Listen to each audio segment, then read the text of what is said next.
This is Kamala Harris, the Vice President of the United States. Before she was sworn into office, the Biden-Harris Inaugural Committee sent out a call to action.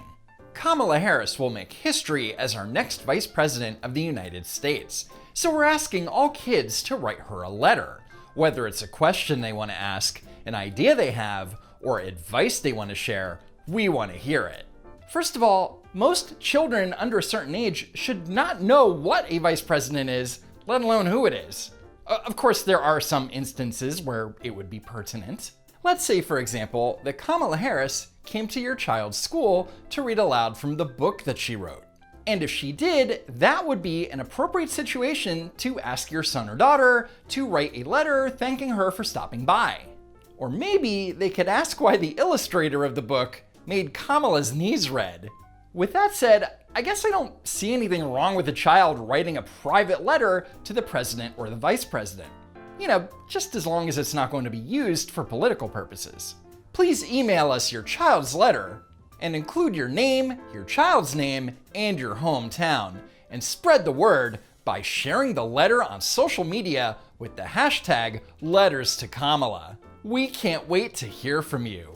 In other words, please post your child's letter on social media so that we can exploit it for political purposes. So first, let's take a look at some of these letters associated with the Letters to Kamala hashtag. Dear Vice President Harris, how does it feel to be Vice President? I am in the first grade. I live in the woods. I have 3 cats. I was so excited when you won. I hope you care about nature. I also hope that you will stop racism ASAP. That's quite a big ask. I don't think that it's possible for a vice president to stop racism, but good luck with that. This little girl is saying this because she is the daughter of Belle Boggs, who wrote an article for Slate.com. Miss Boggs writes that she brought her daughter to a protest and recalled her experience. I want to go home, Beatrice whispered, head down. I want to be in the woods.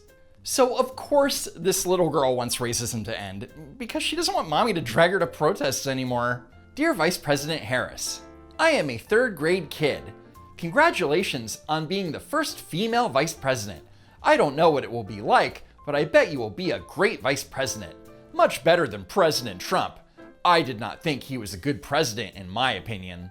I'm guessing this 3rd grader, probably didn't like Trump's economic policies or something. What are you going to do being the first female vice president?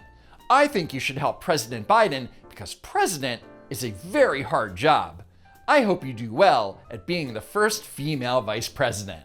All this child knows is that Harris is the first female vice president, that Harris is the first female vice president, and that Trump is bad. Probably from watching mommy and daddy curled up in a corner with a glass of wine weeping about Orange Man bad. Dear Madam Vice President Harris, I'm writing this letter to congratulate you being the first African-American woman vice president ever. I hope that we won't have any problems like we did with Trump. There were so many problems last year, like riots. Except that Democrats like Kamala Harris didn't condemn the violence for months, so yeah, totally Trump's fault. I hope with the new president, my mom gets a chance to make more money. Well, let's hope that she wasn't working on the Keystone Pipeline. Thank you for reading my letter, Vice President Harris. I doubt she read your letter, kid. I hear she's very busy being the first African-American woman president. Dear President Joe Biden, I watched your and Vice President Harris's inauguration on the 20th. I am confident that you and Vice President Harris will unite the country. I am very young, only 10 years of age, but I have a few suggestions I'd like you to possibly consider. My first suggestion is about the Constitution. When the Constitution was written, only white men were present. There were no women or other ethnicities present. This may be why America is divided. What? They didn't have to think about the disadvantages of women or people of different ethnicities. But what if a new Constitution was written, or a group of many different people going over the Constitution and saying what we should keep and things that need to be changed? I know this is what amendments are for, but I think it may be helpful to write a new Constitution starting with a clean slate. My other suggestion is about kids. Kids have a lot of bright ideas. Oh, you mean bright ideas like throwing away the Constitution and completely rewriting it? I think when there are questions that need solving, you can ask kids about it as well as adults. You can take two solutions and create a brilliant and effective solution. Can't wait to hear this kid's solution to lowering the national debt. And also, when you discuss problems of things like school, for example, I think you should, as you said in your inaugural speech, stand in their shoes, get their point of view to come up with the best solution.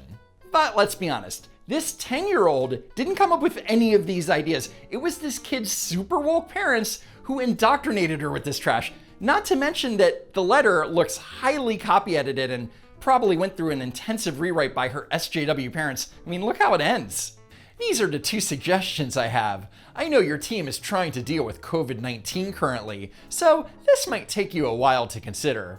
10-year-olds aren't this articulate and don't write like this. In fact, 11-year-olds don't even write like that. I mean, look at this. Dear Kamala Harris, I love your work. You inspire me so much. I'd like to give you some advice. First off, think about all of your deficiencies. Second, make sure that you do something about climate change. Third, no more gun violence. Okay, last but not least, I know you're definitely going to do this. Fight Corona because everyone's life is at stake. Love, your #1 fan. P.S. Sorry if I put too much pressure on you. The woman who posted this writes, I love how my daughter is so into politics and is full of dreams and inspiration. First, your daughter is 11 and should not be so into politics. Second, by the looks of it, virtual school is failing your child. I suggest less politics and more spelling and grammar lessons. Here's another one. Dear Vice President Harris, congratulations. I'm so happy that the US is getting a woman vice president. You must be so excited. The US needs you. You are being a role model to the girls around the world. You are showing me and the other girls that we can be anything we want. I bet you are going to meet some challenges, but I know you will push through them. Are you excited to work with President Joe Biden? I'm sure it's a dream come true, kid. The US is so proud of you. I have another question for you. Why do you want to be vice president? I'm not old enough to vote, but when I am, I will vote for you. This is a really exciting moment in life, and it's going to be a very important part of history.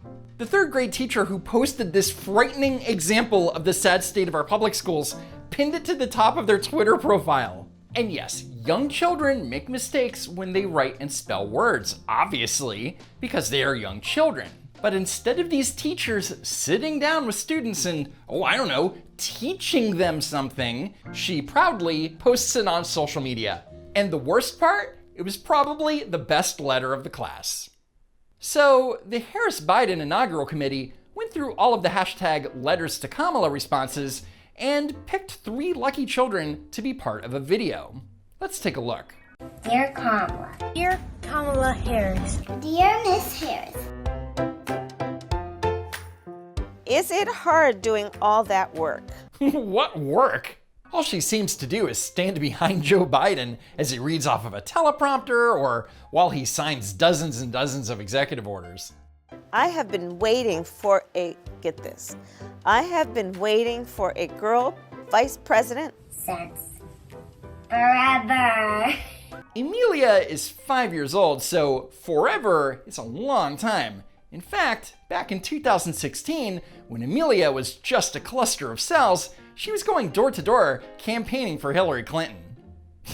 I am so glad you are the first. Because now girls can do anything.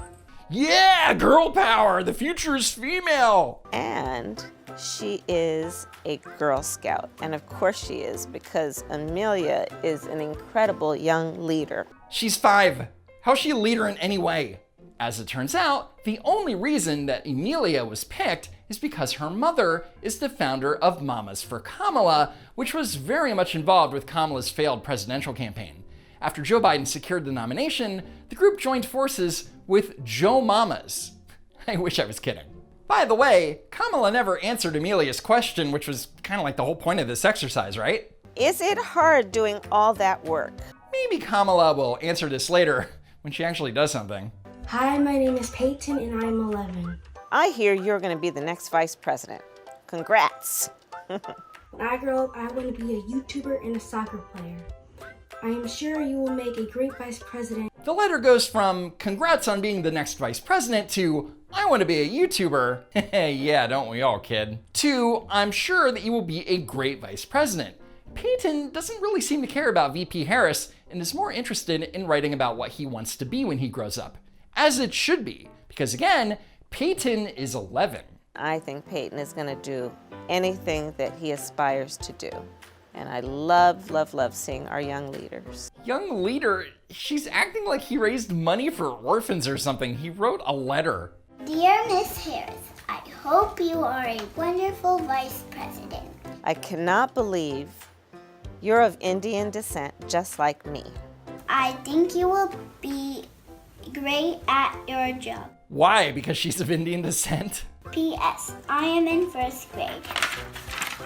Here's my dog to keep you company. Aw, that's so great. That dog looks really lovely and so comforting. So, Sahana's mother wrote a blog post about her tryst with fame and writes, I am so proud of this child who wrote a letter to her vice president-elect and expected a reply. It is a reminder for me to aim high and assume it will work out because just sometimes it does.